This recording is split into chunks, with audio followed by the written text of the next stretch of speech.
won't hold back, but trust me, you gon' hold that, hold that. Put you out of line, never put you out of line, never put you out of line, never put you out of line, never put you out of line. Salah paham. Balas dendam. Audrey yang penasaran dengan suara getar beberapa kali, langsung mencari handphone Rasya yang ada di saku jas yang masih dikenakan oleh Rasya. Lalu Audrey menggunakan fingerprint jari Rasya untuk membuka handphonenya. Apa mau kalian? Ternyata kalian mendukung wanita itu sebagai kakak ipar kalian. Kalian berdua memang gadis bodoh. Pantas saja kalian selalu membuatku kesal dengan sifat ingin tahu kalian tentang hubunganku dengan Rasya. Dan kalian juga selalu berusaha mendekatiku untuk meningkatkan pamor kalian. Apa jangan-jangan kalian yang membuat Rasya memilih wanita itu? Audrey sangat terbakar melihat apa yang dikirimkan oleh Riri ke handphone Rasya. Aku akan membalas kalian. Pasti Rasya memiliki nomor telepon wanita itu. Gumam Audrey dalam hatinya sambil men-scroll mencari nomor telepon Lucky di handphone Rasya. My lovely Kiana. Jadi itu namanya. Jadi sekarang kau sudah mulai mencintai wanita itu. Sepertinya apa yang dikatakan oleh ibuku adalah benar. Aku tidak boleh membiarkan wanita itu mendekatimu lebih jauh lagi dan memberikannya angin segar. Aku harus membuatnya menjauhimu dan aku harus menghancurkan hubungan kalian sehancur-hancurnya. Aku memang tidak mencintaimu, Rasya. Tapi kau sudah menghinaku di depan wanita itu. Dan kau juga sudah mencicipi tubuhku. Sehingga aku tidak akan pernah melepaskanmu. Aku sudah kehilangan Semi. Dan aku tidak akan pernah mau kehilanganmu. Kau sudah ada dalam genggamanku, Rasya. Kau tahu? Sekarang ini tubuhmu sangat bergantung kepada obatku. Aku benar-benar akan membuatmu kecanduan, dan aku akan membuatmu tersiksa dengan sakitnya menginginkan sesuatu itu. Untuk bertahan hidup, kau tidak akan pernah lagi bisa menjadi seorang Rasya yang sangat hebat dan digilai banyak wanita. Gumam Audrey yang langsung membuka jas Rasya dan melemparnya sembarangan termasuk membuka kemeja Rasya. Setelah berhasil melepaskan semua pakaian Rasya, Audrey langsung membuka kimononya dan berada di sisi Rasya, mengambil foto bersama Rasya. Klik, beberapa foto panas pun terkirim ke handphone Lucky. Rasya yang masih belum sadar, tidak bisa berbuat apa-apa, dan tidak tahu apa yang dilakukan oleh Audrey, karena Audrey langsung menghapus semua yang sudah dikirimnya ke handphone Lucky. Rasakan kau, Rasya. Aku tidak akan membiarkanmu hidup senang. Aku sudah berjanji akan membalas semua yang kau lakukan padaku. Sepertinya aku harus melakukan hal yang sama pada Semi. Kalian berdua telah menyakitiku, dan aku tidak akan tinggal diam. Semi, kau adalah target selanjutnya setelah aku bisa menguasai Rasya sepenuhnya. Audrey tersenyum sinis setelah memikirkan apa yang ada dalam hatinya. Lalu memakai lagi kimononya dan menaruh handphone Rasya di atas nakas. Klek. Kemudian Audrey meninggalkan Rasya, menuju ke ruang ganti pakaiannya dan mencari satu pakaiannya, lalu keluar dari kamarnya dengan perasaan puas. Bagaimana kondisinya, Audrey? Apa semuanya masih aman terkendali? Sandra yang sangat khawatir langsung melempar pertanyaan kepada Audrey yang baru keluar dari kamar mandi dan sekarang duduk di ruang TV. Dia tidak apa-apa, Ibu. Dia pernah seperti itu juga dulu. Tunggu saja, nanti juga dia bangun. Kemarin kau berikan obat sangat banyak kah?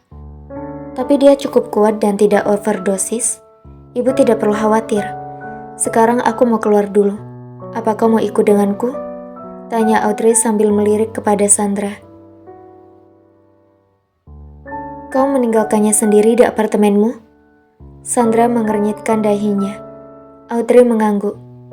Aku bosan. Apa yang bisa aku lakukan di sini? Sudah seharian aku di sini. Aku ingin keluar melihat kafeku. Apa kau mau ikut denganku? Karena kalau kau masih ada di sini, dia pasti akan curiga bahwa kita melakukan sesuatu padanya saat dia bangun nanti. Audrey mengulangi pertanyaannya dan memberikan alasan masuk akal pada Sandra. Kau benar, Audrey. Rasya tidak boleh melihat aku ada di sini. Baiklah, ayo kita keluar dulu.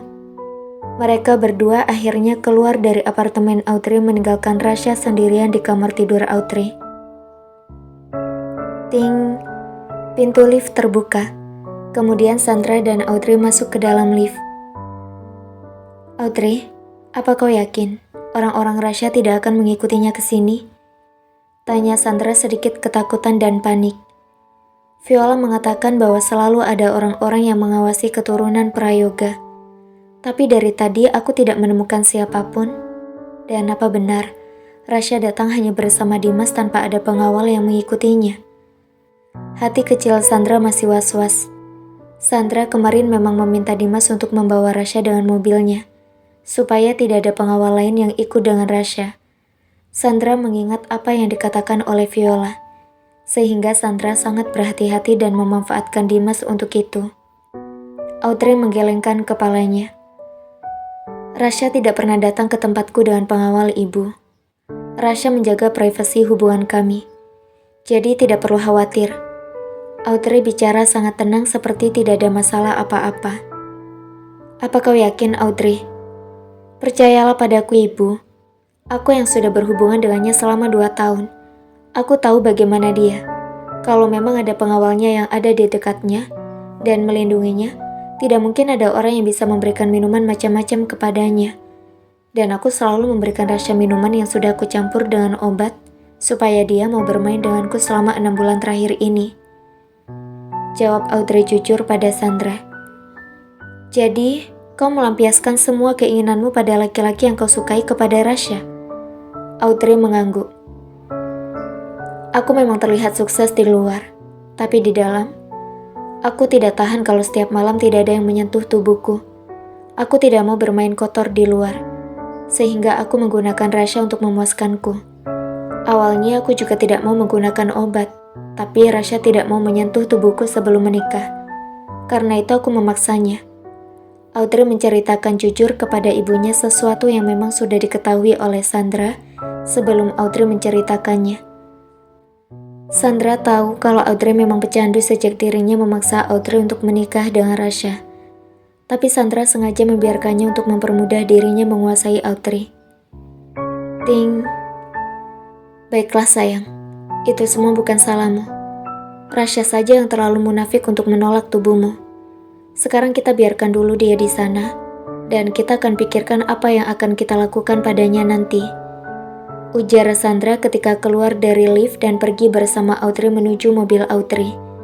Tanpa menyadari ada orang yang tertarik dengan percakapan mereka di depan lift, dan mendengar kata-kata terakhir dari Sandra. Ibu tenang saja, aku sudah pikirkan apa yang harus aku lakukan terhadap Rasya. Dia sudah mempermalukanku di depan wanita itu, dan yakinlah, demi harga diriku, aku pasti akan membalasnya. Suara yang masih didengar oleh orang di depan lift sebelum dirinya masuk ke dalam lift. Apa yang ingin kalian lakukan dengan tuan muda? Sandi mengernyitkan dahi kemudian masuk ke dalam lift menuju ke lantai apartemen Audrey. Sandi tidak dikenali oleh Audrey dan Sandra, karena mereka berdua jarang sekali berinteraksi dengan Sandi. Kalaupun mereka bertemu dengan Sandi, saat itu Sandi berpakaian formal, bukan seperti saat mereka bertemu Sandi di lift sekarang. Sandi yang membawa tangga dan ember cat. Selain itu, Sandi juga memakai jaket jeans yang sudah kusut serta topi dan masker. Tentu saja mereka tidak mengenali penyamaran Sandi.